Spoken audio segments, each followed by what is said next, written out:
dossier de presse qui est pour l'instant en version papier pour aujourd'hui, mais on vous donnera le lien. De toute façon, vous l'ayez en version numérique, que vous n'ayez pas besoin de ressaisir ou que ce soit plus commode et plus efficace. Donc, dans ce dossier de presse, bon, il y a un certain nombre de présentations des personnes, parce qu'on ne fait pas une campagne électorale, c'est avant tout des êtres humains qui s'engagent. Donc vous avez un certain nombre d'enseignements à ce sujet. Ce qui est peut-être un peu plus intéressant au point de vue politique, c'est la répartition géographique de nos groupes d'appui et l'implantation des groupes d'appui de soutien à la candidature de Jean-Luc Mélenchon jusqu'au 23 avril et aujourd'hui pour les élections législatives. Donc vous avez le détail ici, vous avez Langogne, Villefort, Florac, Mende, Marvejols et Saint-Gély-d'Apcher. Alors maintenant on passe au programme, c'est ce qui va quand même constituer l'essentiel de notre intervention. Et puis on va le survoler, on ne va pas lire tout ce qui est écrit, on va le survoler en tout cas les têtes de chapitre. Et puis s'il y a des questions ou des zooms à faire, eh bien à ce moment-là, on sera à votre disposition, Claude Soudan et moi, pour répondre autant que faire se peut sur toutes les questions que vous voudrez bien nous poser. Alors, s'agissant du programme, on va commencer par aller au plus simple, c'est ça. Le programme, c'est élection présidentielle, élection législative.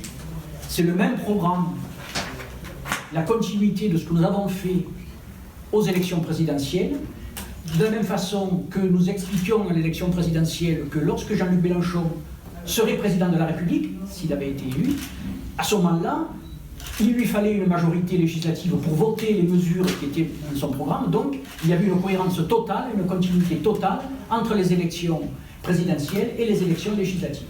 Donc, le programme, c'est celui-là.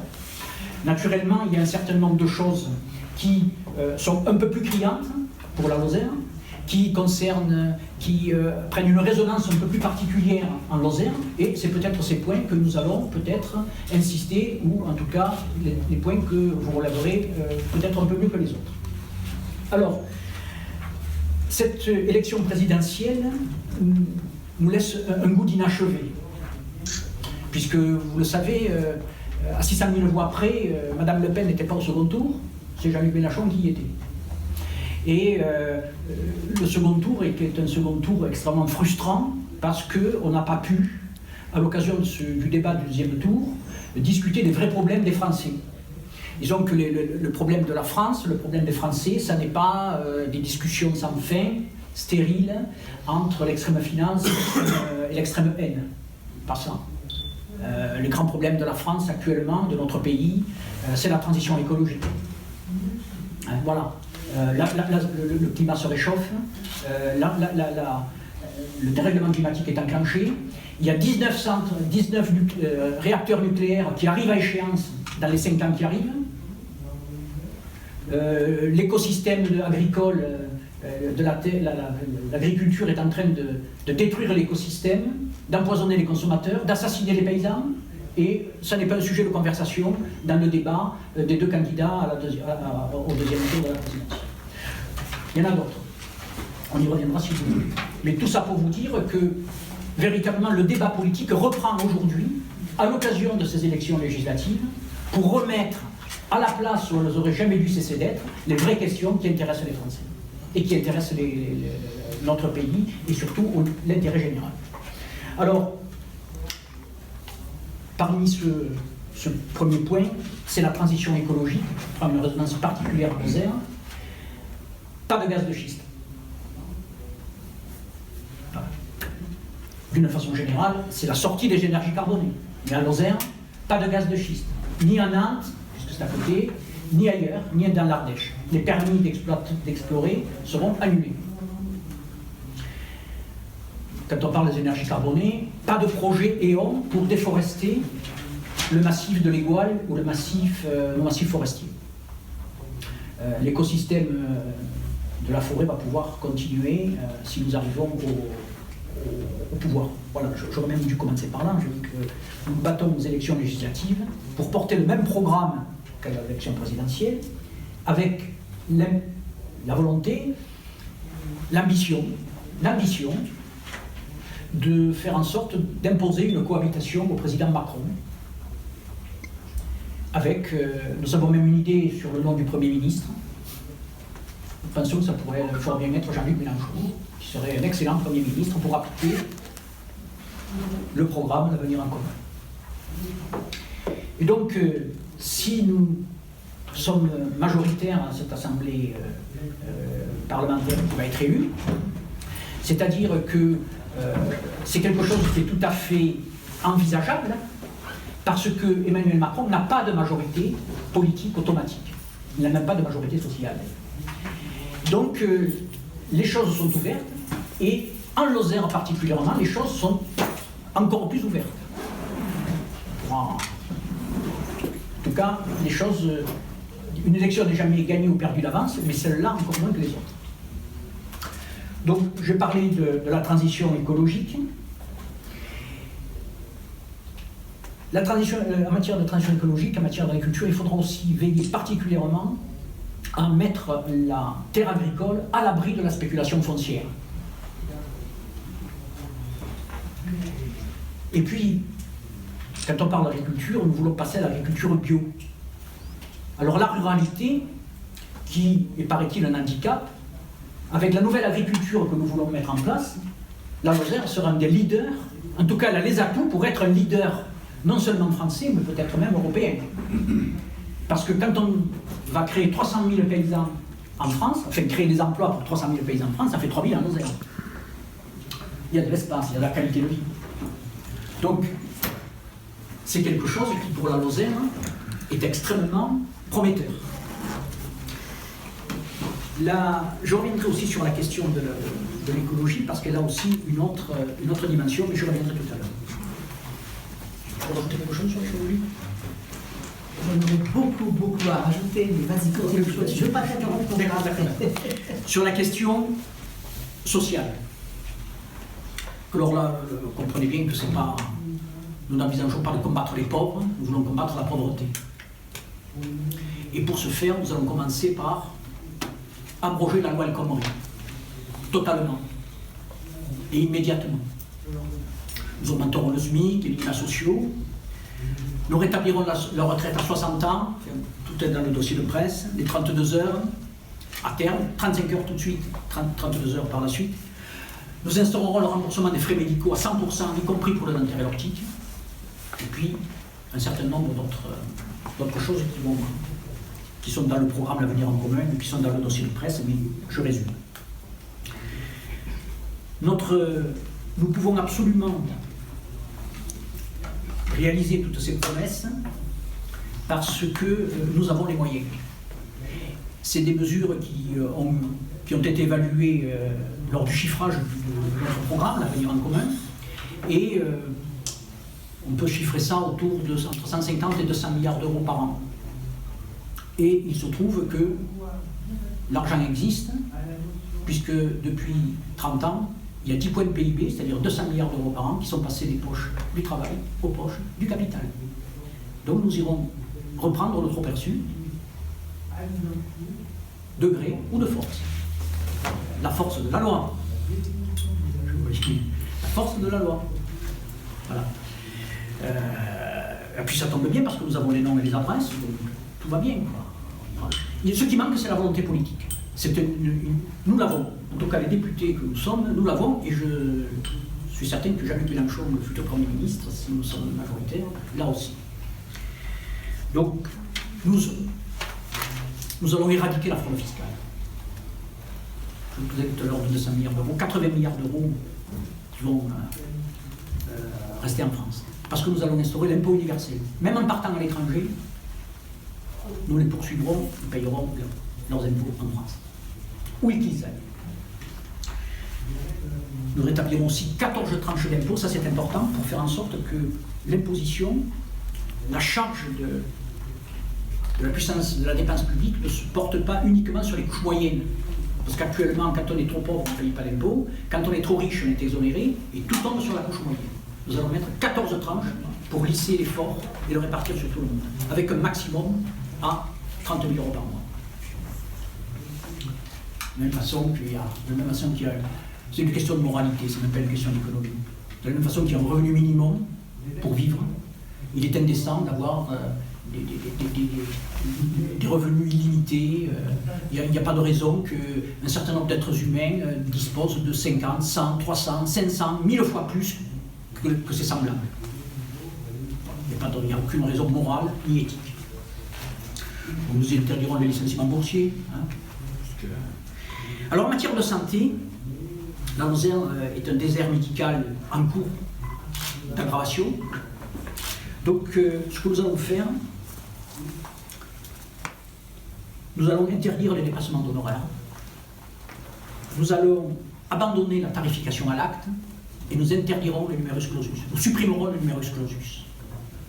Nous créerons un pôle public de santé de telle sorte à instaurer le pouvoir démocratique sur l'industrie de recherche pharmaceutique. Vous pouvez revenir si vous voulez, mais c'est quelque chose d'assez important parce que c'est quand même le pivot de notre action en matière de santé. Et naturellement, dans tout ça, nous allons favoriser et développer le système des maisons de santé de proximité. Parce qu'actuellement, en matière de... Je donne cet exemple parce qu'il me vient à l'esprit, mais la plus grande maternité de la Lozère, c'est le canton des pompiers. La manière dont on traite nos enfants, ce qui nous est le plus précieux, est révélateur de l'état d'une société en elle-même. L'éducation. Là, on voit bien que tous les problèmes de la Lozère ont leur solution à Paris. Ceux qui essayent de faire croire le contraire, c'est des démagogues ou des pratiqueurs de clientélisme. Voilà, je ne sais pas comment on peut dire ça, en tout cas, ça dit bien ce que ça veut dire.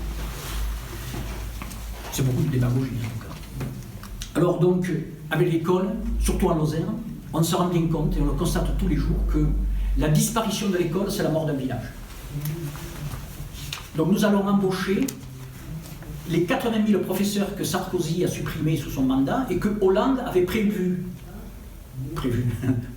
ne riez pas, il avait promis de le rétablir. Il n'a pas fait, comme le reste de ses promesses d'ailleurs. Mais nous allons le faire. Et nous allons mettre la scolarité de 3 à 18 ans complétée par un service public de la petite enfance. Nous n'allons pas nous contenter de préserver les services publics, nous allons en créer de nouveaux, notamment dans ce domaine-là. Nous mettrons aussi le bac professionnel en 4 ans. Roger en bac en 4 ans. Comment ? Il était déjà. Il était déjà, oui, nous allons le remettre en 4 ans. Alors, pour redynamiser l'économie, nous visons donc 100 000 habitants dans Lozère. Et le moteur économique, pour relancer le dynamisme de notre département, le moteur économique, ça sera la transition écologique. Parce que nous allons, tout l'argent que je citais tout à l'heure, nous allons rapatrier des poches du CAC 40 vers les poches des Français et de la République, eh bien, ça va être complété par un plan d'investissement de 200 milliards d'euros que nous irons chercher à un endroit que tout le monde connaît bien, qui s'appelle la Banque Centrale Européenne. La Banque Centrale Européenne, actuellement, et depuis plusieurs mois, depuis plusieurs années, émet 80 milliards d'euros par mois qu'elle met à la disposition des banques privées et dont on ne voit jamais la couleur dans l'économie réelle. 80 milliards d'euros par mois. Donc nous, en 2 mois, on aura rempli notre quota. On pourra aller le chercher. Et pour ce faire, nous allons donner une licence bancaire à la Banque publique d'investissement. De telle sorte que la Banque publique d'investissement, pour faire tous ces investissements de transition écologique, puisse être financée directement par la Banque Centrale Européenne, en court-circuitant les banques privées et leur rente complètement élevée. Et en même temps, ça sera un gain financier et un progrès démocratique, puisque nous n'aurons pas besoin de passer par les fourches caudines des actionnaires des banques privées. Donc, avec ces 200 milliards d'euros d'investissement, nous allons remplir les carnets de commandes des entreprises.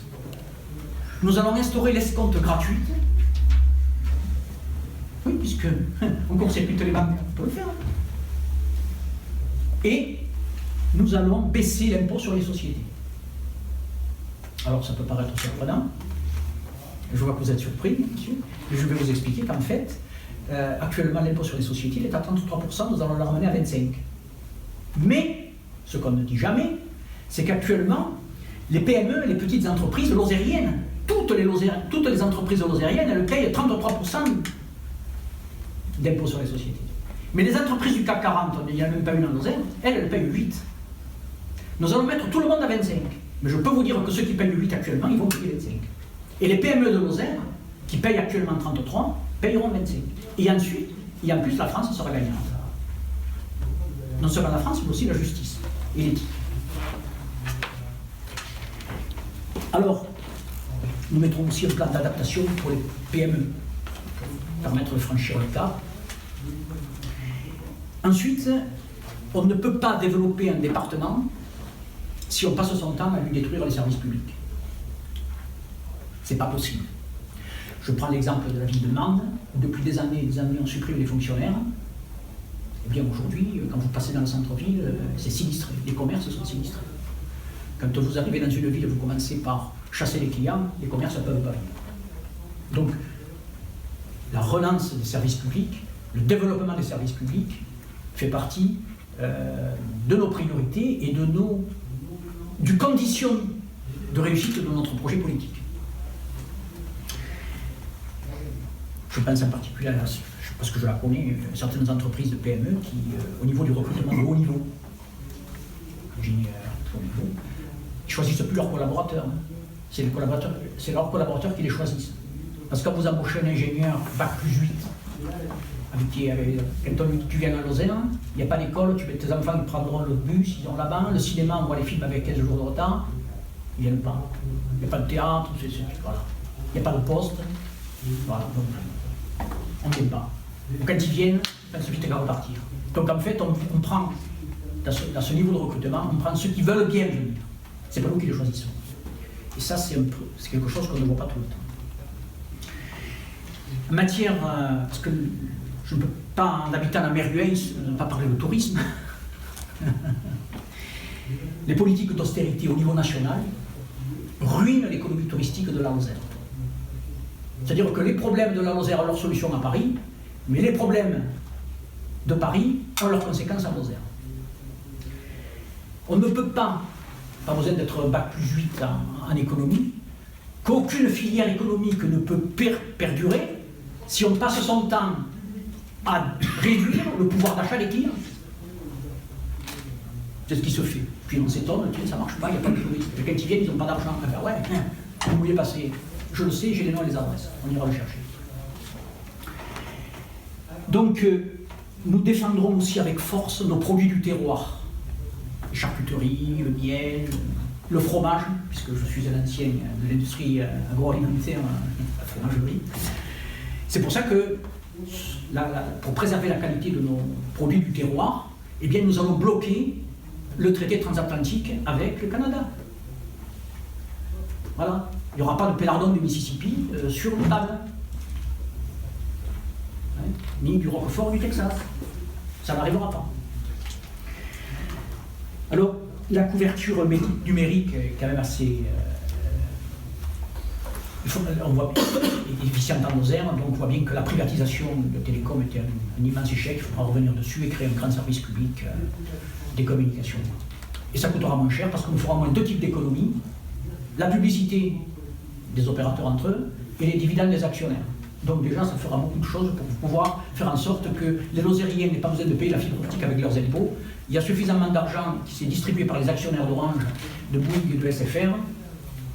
Voilà. De façon générale, tous les services publics, la Poste, la SNCF, la justice. Moi qui suis conseiller au tribunal des prud'hommes, je peux vous dire qu'il est urgent de déclochardiser la justice. Et puis là, c'est quelque chose de nouveau, qui n'est pas dans le programme, mais c'est un programme qui vit. Nous allons porter une proposition de loi à l'Assemblée nationale pour faire en sorte que les nouveaux compteurs électriques Linky respectent la vie privée et la sécurité des biens et des personnes. Proposition de loi à ce sujet, là-dessus, avec les gens concernés, parce que En tout cas, nous allons briser l'opacité sur cette question comme sur d'autres. C'est une question démocratique. Alors là, en matière de rénovation démocratique, là aussi, les problèmes sont en Lozère et les solutions sont à Paris. Nous allons mettre un terme définitivement aux pratiques clientélistes, qui durent depuis très longtemps en Lozère et qui se transmettent malgré les alternances politiques, le clientélisme continue. Donc naturellement, c'est pareil, les institutions de la Ve République sont à bout de souffle. Nous irons passer à la Sixième République par le biais d'une constituante, et non pas par le biais d'un comité créé à cet effet. Et nous allons bannir le pantouflage. Du genre que quelqu'un, un énarque qui passerait imaginer, c'est un exemple qui n'a pas... J'ai imaginé, j'exagère volontairement, qui passerait de la banque Rothschild au ministère des Finances. Ça ne peut pas arriver, mais il faut l'interdire, ce genre de choses. En tout cas, le rendre impossible. Et le punir si ça se produit. Et puis, en matière de moralisation de la vie politique, en matière de corruption, Claude et moi, en tant que candidats aux législatives, nous avons été, dans la charte que nous avons signée, nous avons signé la charte anticorps. Mais nous allons aller au-delà. C'est-à-dire que la charte anticorps punit les violations de la loi. Mais nous allons aller au-delà parce qu'il y a un certain nombre de choses, nous sommes là pour fabriquer la loi. Et quand la loi est insuffisante, nous allons l'améliorer. Quand on voit qu'il y a un candidat à la présidence de la République qui touche des fonds d'une société AXA, en matière d'assurance de santé, et qui dans son programme politique, mais qui va privatiser une partie des soins au profit des assurances privées, il y a un télescopage d'intérêts, un conflit d'intérêts, qui fait que si ça c'est légal, c'est urgent de changer la loi. Et nous allons nous y attacher. Ensuite, je ne peux pas ne pas parler aujourd'hui devant vous, mesdames et messieurs les journalistes, je vous demande votre attention là-dessus, c'est que la Lozère est une terre d'accueil, vous le savez. Et la semaine dernière, à Marvejols, il y a un jeune Afissoula Safi qui a été expulsé alors qu'il risque la vie dans son pays. C'est une honte pour la République française. Mais c'est une tâche sur la Lozère, c'est une insulte à nos traditions d'hospitalité. Voilà, ça. Et demain, ou mercredi, nous serons à la manifestation à 17h pour manifester notre indignation. Et j'espère que, je lance à travers vous un appel aux autres candidats, que dorénavant, les députés qui se présentent doivent s'engager à ce que plus jamais une telle ignominie se produise sur notre territoire. C'est une question d'honneur et d'humanité. On pourrait y revenir si vous voulez dessus. Je terminerai aussi en disant deux mots sur les relations internationales et le terrorisme. Alors, face internationale, nous agirons pour la paix, naturellement. Alors, évidemment, vous allez peut-être penser que c'est une tautologie. Ben, pas du tout, parce que la paix n'est pas spontanée, c'est une construction politique qui est compliquée, qu'il faut entretenir. Par quel biais? Par le biais diplomatique. Mais pour que la diplomatie de la France puisse être efficace et entendue, il faut que nous soyons indépendants. On ne peut pas être le caniche de quelqu'un. Nous sortirons de l'OTAN.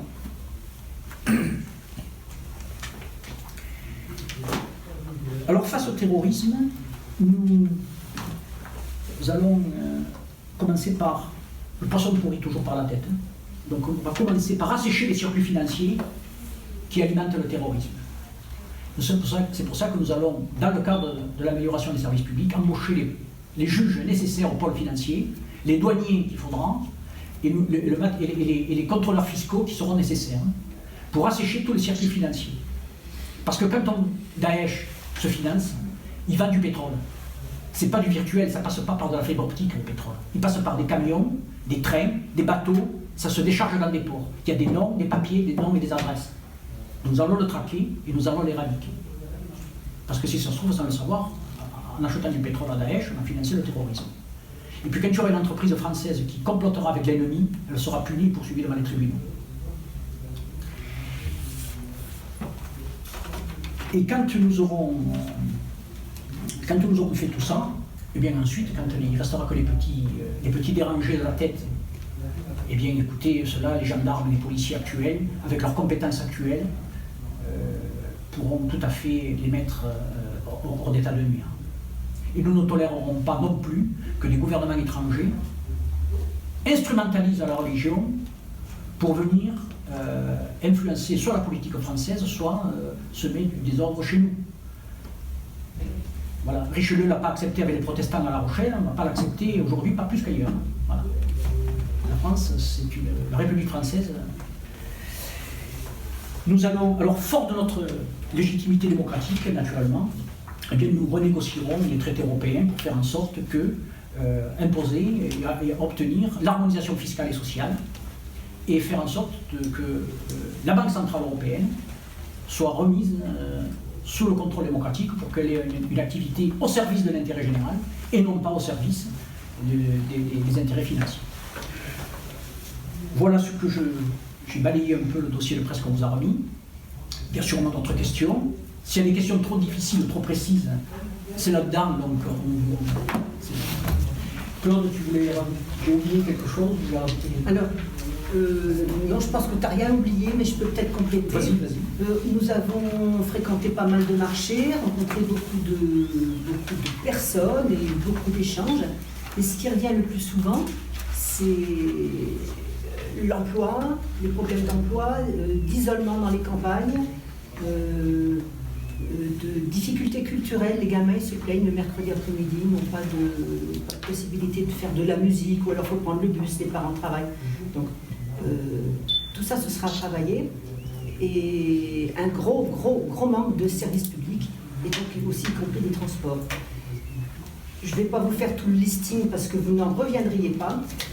Les agriculteurs aussi se plaignent parce que leur travail n'est pas assez rémunérateur et ils ont besoin des aides et ça les gêne parce que leur travail est vraiment dévalorisé. Ils aimeraient bien qu'on les aide à passer au bio. Tout au moins ceux qu'on a rencontrés. On a aussi des problèmes d'écologie. Hein. Moi, je suis été très attirée par le programme de l'Avenir en commun, surtout pour l'écologie. Ça, vraiment, le programme, il est au top. Et en Lozère, le pays des rivières, on a des rivières polluées. Où l'eau n'est même pas consommable à Servières, et ben, ils ne peuvent même pas boire l'eau du robinet, par exemple. On a des décharges sauvages, alors qu'on pourrait tout à fait organiser des systèmes de tri des déchets. Alors, c'est un début, mais enfin, ça reste à continuer. Et tout ça, tant qu'on n'aura pas mis des services publics sérieux là-dedans, on est coincé. Il y a deux autres sujets. Moi, il y en a un qui me tient particulièrement à cœur, donc je vais en parler. C'est que en France, il y a 2 départements qui n'ont pas de refuge SPA.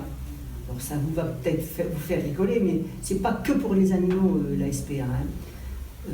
C'est Mayotte et la Lozère. Alors, la SPA, les refuges des animaux de SPA, c'est pour les animaux, mais c'est aussi pour les êtres humains qui amènent leur animal là. Nous, on a eu un pépé, là, chez nous à Alain, dernièrement, avant d'aller en maison de retraite. Son gros souci, c'était son chien. Et bien, humainement, heureusement qu'il y a eu la SPA.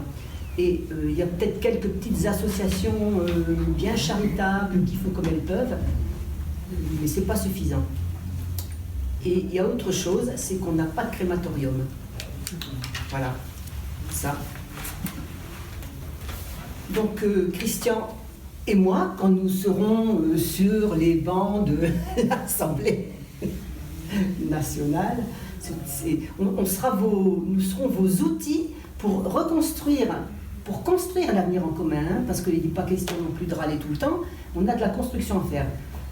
Mais aussi, on sera le garant de la résistance, parce que contre l'ultralibéralisme là qui se dessine à l'horizon, et le marketing mondial et ses magouilles, il faudra quand même bien qu'on résiste. Et puis je peux vous dire que tous ces gens-là, hein, l'écologie, la malbouffe, le réchauffement climatique, ils s'en fichent. Hein. Au contraire, la malbouffe, j'ai même l'impression que ça les arrange parce que pendant ce temps-là, on enrichit l'industrie pharmaceutique. On nous considère comme des poulets d'élevage. Alors stop, moi je ne suis pas un poulet. Hein, bon.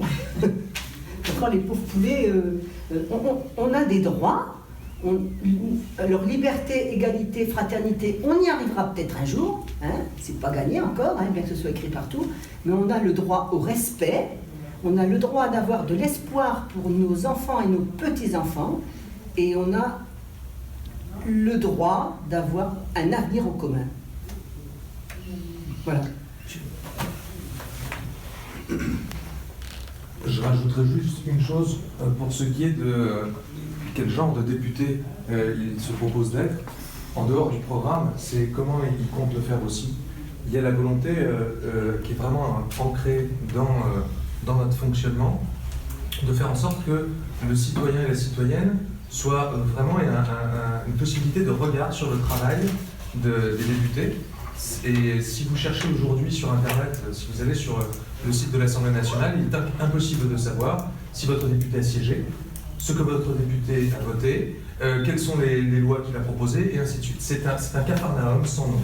Donc les deux candidats que vous avez là se proposent qu'avant qu'il y ait une proposition de loi qui soit faite pour simplifier ce site officiel, ils mettront en place un site internet spécifique pour la circonscription, dans lequel ils préciseront leur agenda, ils préciseront à quoi ils siègent, ils préciseront ce qu'ils votent, et ils préciseront clairement les jours et les lieux qu'ils feront connaître par voie de presse pour pouvoir rencontrer les citoyennes et les citoyens.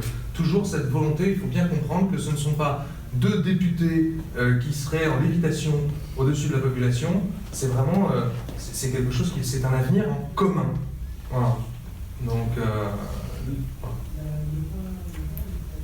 Alors, j'ai une petite question. Donc, on a vu que votre programme est très porté sur toutes les questions environnementales, l'écologie.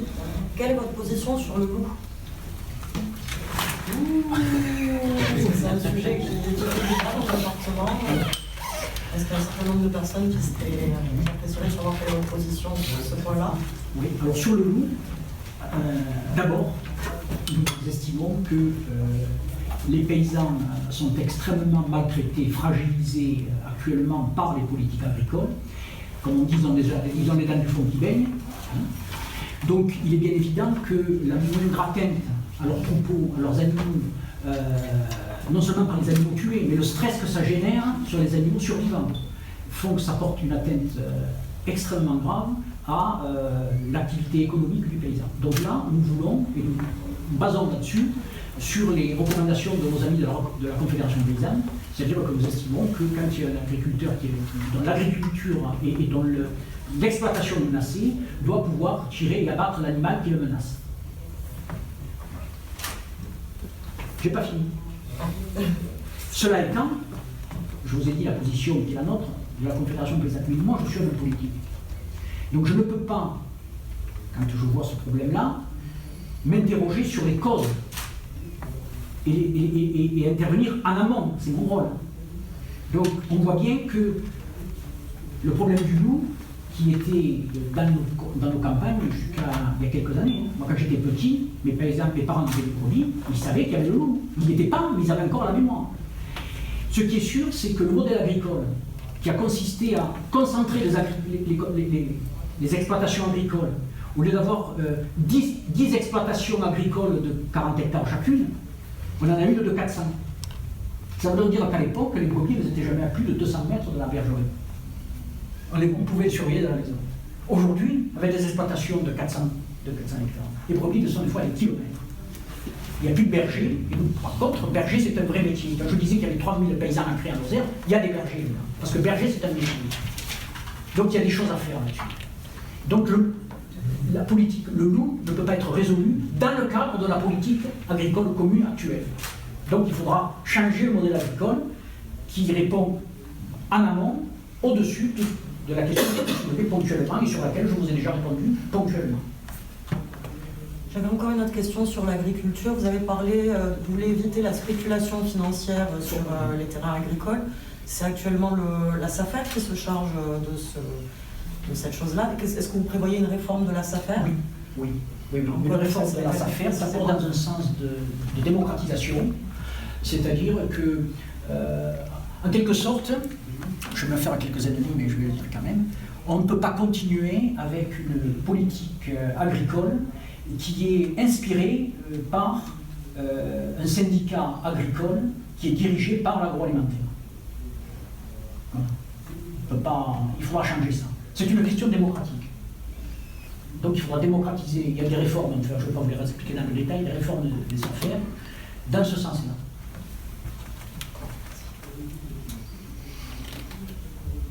comment vous pensez que peut se passer une cohabitation? C'est très bien que c'est une période compliquée, quand ça a été le cas sur les gouvernements précédents, qui souvent met un peu la France au ralenti. Donc, vous avez parlé de beaucoup de projets, comment ça serait possible? Je pense que ça sera compliqué, je crois que ça sera surtout compliqué s'il n'y a pas de cohabitation. Parce que s'il y a une coalition PS, UME, enfin, les Républicains et Macron, je crois que là, ça va être compliqué. Ça va être très compliqué pour les travailleurs, pour les plus vulnérables, pour les plus pauvres, nos enfants, nos vieux et nos handicapés. Voilà. Ça va être très compliqué pour eux. Et puis, face aux menaces, au programme d'Emmanuel Macron, pour ceux qui l'ont lu, parce que beaucoup de gens qui ont voté pour lui ne l'ont pas lu, c'est la loi Khomri à la puissance 15, c'est l'accélération du transfert des richesses des pauvres vers les riches. On va faire recours, c'est ça, c'est comme ça. L'accentuation des politiques néolibérales. Donc, nous savons que nous allons être amenés à faire grève, à faire des manifestations, des mobilisations. C'est de l'énergie, de la fatigue, des pertes de pouvoir d'achat. Donc, nous disons aux travailleurs qui se préparent, et nous nous préparons à manifester, il y a quand même un moyen plus simple, moins cher, plus rapide. C'est le bulletin de vote de la France Insoumise. Donc, autant l'utiliser. Naturellement, ça ne veut pas dire pour autant que la mobilisation sera devenue superflue. Pas du tout. Parce que peut-être que, pensons, et nous donnons le bénéfice du doute à M. Macron, c'est un démocrate. Si on élit une majorité qui porte le programme L'avenir en commun, si l'Assemblée décide, je ne le vois pas en train d'essayer de faire des choses trappes, ce serait extrêmement malvenu. Je crois que ça n'est pas... En tout cas, on ne peut pas a priori le soupçonner de ça, mais nous savons très bien que si jamais ça se produisait, nous y sommes prêts. Ça s'appelle la mobilisation populaire. Mais si nous pouvions l'éviter, si nous pouvions éviter de faire perdre les journées de travail, une journée de grève, ou d'user les chaussures sur le macadam de Mende, ça serait aussi bien. Mais on n'a rien sans rien. À l'Assemblée, si on a une majorité à l'Assemblée nationale, nous, tout est prêt, nous, on est prêt à démarrer, parce que bon, ça vous semble tout petit, hein, mais c'est qu'un résumé, mais le programme, il est déjà tracé. On n'a plus qu'à y aller. Il est chiffré, il est planifié. Le mot du scrutin, vous n'êtes pas favorable. Mais c'est un scrutin majoritaire à 2 tours, c'est pas la proportionnelle, donc... C'est pour ça que nous avons prévu d'instaurer la proportionnelle. Oui, je ne l'ai pas dit, mais c'est pas uniquement parce que ça nous arrange. C'est parce qu'à un moment donné, le pluralisme, toutes les idées doivent s'exprimer et on doit pouvoir... le pluralisme est une richesse, c'est pas un handicap, bien au contraire. Ceci étant dit, la répartition au présidentiel, les résultats de la présidentielle, et les candidats et les différentes candidatures déjà annoncées aux législatives nous laissent entrevoir une fenêtre qui est plus qu'une fenêtre d'espoir. Donc, en effet, il n'y a pas de proportionnel. Ils n'ont pas voulu mettre la proportionnelle parce qu'ils pensaient qu'ils auraient toujours le pouvoir. Et ils sont là maintenant en train de se rendre compte que nous sommes en capacité de pouvoir les amener à une triangulaire ou une quadrangulaire et à renverser la table qu'ils avaient même dressée. S'il y a une triangulaire, vous maintenez votre candidature. Si vous êtes face à Morel, oui. Ne terminez pas votre phrase, c'est oui. Si nous faisons 12,5% des inscrits, oui, voilà. Qui que ce soit, hein. Puisqu'en face, il n'y a que des libéraux. Les 4, Mme Mayol, elle a voté, elle a fait tout ce qu'elle a prouvé matin, midi et soir, tout ce qu'a fait Hollande. Pierre Morel, il a tout voté, même le reste. Macron, il se propose d'accélérer. Quant au Front National, on ne peut pas en parler, puisque c'est la même chose, on ne multiplie pas en pire. Donc vous n'apporterez pas votre soutien à Mayol? Et si posez, alors écoutez, ma réponse, posez la question à Mme Mayol si elle apportera mon soutien, si elle nous apportera son soutien, alors quel cas ça, ma réponse dépend de la sienne. Mais je vous ai dit, je suis quelqu'un de bien élevé, vous savez. Un petit mot sur la division un peu de votre route avec cette candidature Oui, ça a du PCF maintenue, et même une proposition arrivée ce matin dont vous n'avez pas connaissance, mais du PC qui proposait de prendre votre suppléante pour faire l'union. Bon, on va passer sur... C'est fabuleux, n'est-ce pas? Pardon, je parle Moi. moi. On a reçu ce matin un communiqué de M. Guessot proposant de vous prendre comme suppléante pour faire l'union des deux listes. Écoutez, d'abord, j'aurais bien aimé être au courant. Hein, et puis, moi, c'est juste pas possible parce que moi, je suis fidèle à mes idées. J'ai soutenu ça pendant la campagne électorale pour la bonne raison que j'y crois. J'ai été longtemps chez les Verts. J'ai rejoint ce programme parce que, sincèrement, le programme de transition écologique, je le trouve parfait. Il me correspond tout à fait.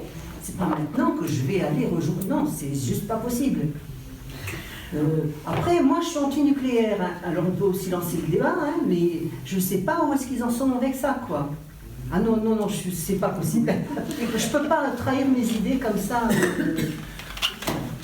Bon, sur cette affaire, bon, naturellement, il n'y a aucune animosité envers mon ami Serge Guessot. Non, c'est des idées, c'est personnel. tout. J'ai le plus grand respect pour lui, je suis sûr que c'est réciproque. La question n'est pas là.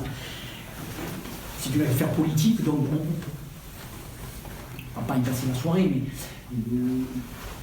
les divergences tiennent au rapport avec le Parti Socialiste, en général. Et voilà.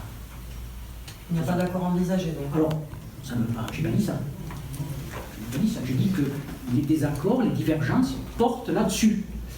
Et c'est quelque chose qui n'est pas simplement... c'est le cas de Lozère, en tout cas. Et c'est le cas dans une majorité de départements français. C'est le cas de... Voilà. Pour la même raison. La différence de l'appréciation que nous portons avec nos rapports avec le Parti Socialiste. Moi, je considère que quand nous avons été trompés au cours de ce quinquennat calamiteux, donc on ne peut pas avoir combattu la loi Khomri, avoir combattu le CICE, l'ANI, les syndicalistes emprisonnés, des militants écologistes assassinés. Et puis aujourd'hui, se présenter main dans la main avec... Mais, alors, comme on comprend bien, mais vous vous rendez compte, les électeurs? Après, on s'étonne que les gens ont dit une chose pendant 5 ans, et puis au dernier moment, parce qu'il y a des voix à prendre, là, tout ça, on se présente la main dans la main. On s'étonne que les gens ils s'abstiennent, dans le meilleur des cas, parce que des fois ils peuvent voter d'une manière très nauséabonde.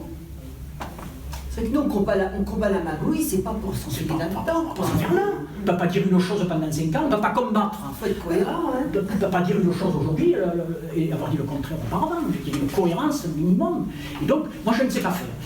Voilà, la différence, elle tient essentiellement à ça. Et d'ailleurs, il va y avoir d'accord national, parce qu'on se rend bien compte que, d'ailleurs, vous l'avez vu de nos amis communistes, quand au mois de novembre, ils ont fait voter leur convention nationale, les cadres départementaux qui se sont réunis, où ils ont fait voter pour savoir s'ils soutenaient Mélenchon ou s'ils faisaient le candidat séparé, la majorité des cadres a désavoué Pierre Laurent pour présenter un candidat séparé, non pas Mélenchon.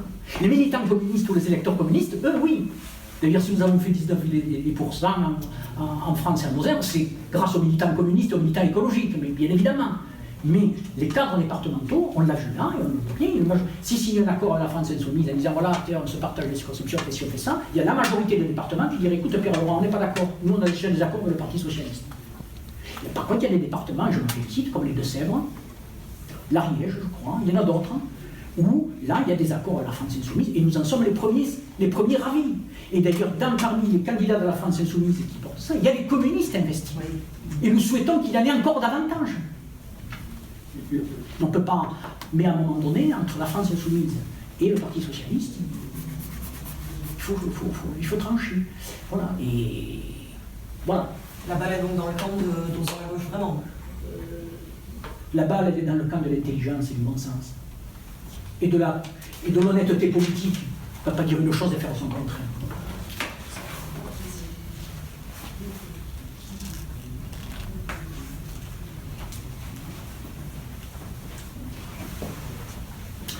Bon.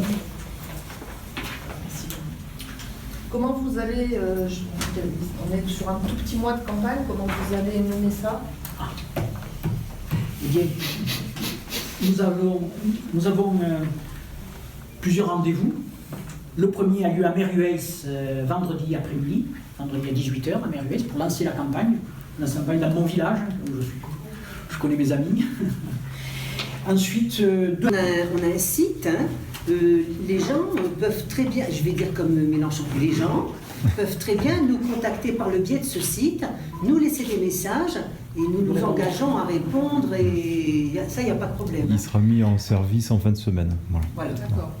Donc c'est une permanence numérique, on va dire, qu'on met en place par avance, avant de mettre en place ce qu'a exposé Mathieu Pertossi, c'est-à-dire un dialogue permanent en fait, avec les Lozériens, les Lozériennes, quelle que soit leur position géographique par rapport aux candidats. Voilà. Et puis la note de position géographique, Oui. parce que mine de rien, en kilométrage, j'habite à Merueis. Oui. On a un bilan carbone. Tout à fait bon.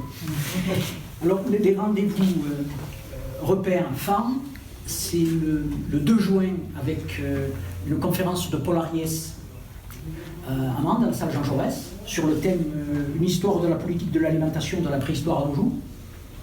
Ouais. Et le lundi 5 juin, un pique-nique insoumis à Florac.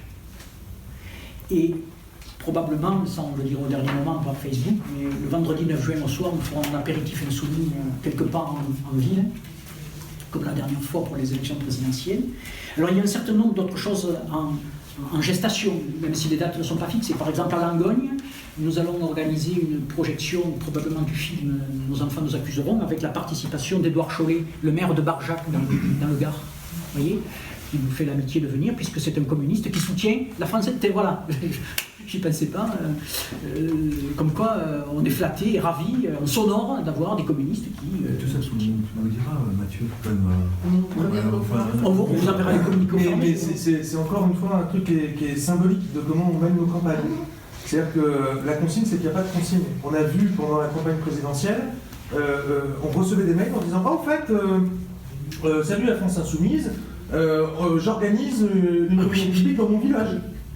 Parce que vous avez, mais comment ça?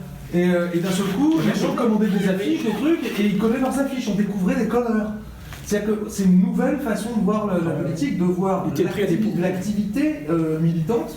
C'est des gens qui d'un seul coup se prennent en main. Ce qu'il faut aussi que vous sachiez, c'est ça, quoi. C'est que d'un seul coup, vous avez des militants qui fleurissent de partout. Catherine pourrait vous en parler de comment ça se passe sur un des groupes d'appui, celui qui a été créé au tout début. Départ, oui. Ah. On a plus de 50 insoumis qui se sont inscrits progressivement et on en a encore qui, depuis le deuxième tour, se sont inscrits sur ce groupe et qui se font connaître, soit par mail, soit par téléphone, et qui disent, ben voilà, moi je voudrais faire quelque chose, je suis à tel endroit, est-ce que je peux coller, ou je connais un tel, et je voudrais, voilà, je voudrais faire une réunion chez moi aussi. On a eu des réunions chez les particuliers, donc, ouais, voilà, des visites sur les marchés, impromptues, des gens qui d'un seul coup arrivaient avec quelques tracts, ils en avaient distribué, donc voilà, il y a une vraie dynamique. Moi, je trouve que c'est intéressant, de partout, quoi. Et pas forcément des gens qui étaient militants, connus, non, vraiment des citoyens intéressés par la démarche. Sur les 50 d'un de nos 5 groupes d'appui, 5 ou 6 6. 6 maintenant. Oui. Ça n'arrête pas. Sur les 50 d'un des 6 groupes, il y en a 4 qui ont une carte dans un parti politique. Oui. C'est vraiment un mouvement totalement nouveau. Hein, et c'est pour ça que là, nous, on met des phares, quoi. Il y a des phares comme ça. Alors les gens, ils iront à Mende le 2 juin, les gens iront à Florac le 5 juin. Mais en même temps, mais après, entre-temps, ça va tellement vite qu'on ne peut même pas suivre. Donc vous recevrez des informations à chaque fois, quelquefois la veille. Voilà, on essaiera de mettre un tempo de 4 jours avant. Mais voilà. Donc apprêtez-vous à nous laisser des places dans des colonnes et des minutes dans vos journaux, parce qu'on va vous assommer avec ça. Ah. Et oui, et nous, on n'est pas dans nos rencontres qu'on va au marché. Je te rappelle. Voilà, dans nos rencontres pour faire campagne, on ne dit pas tel jour, on sera au marché. Non, ok.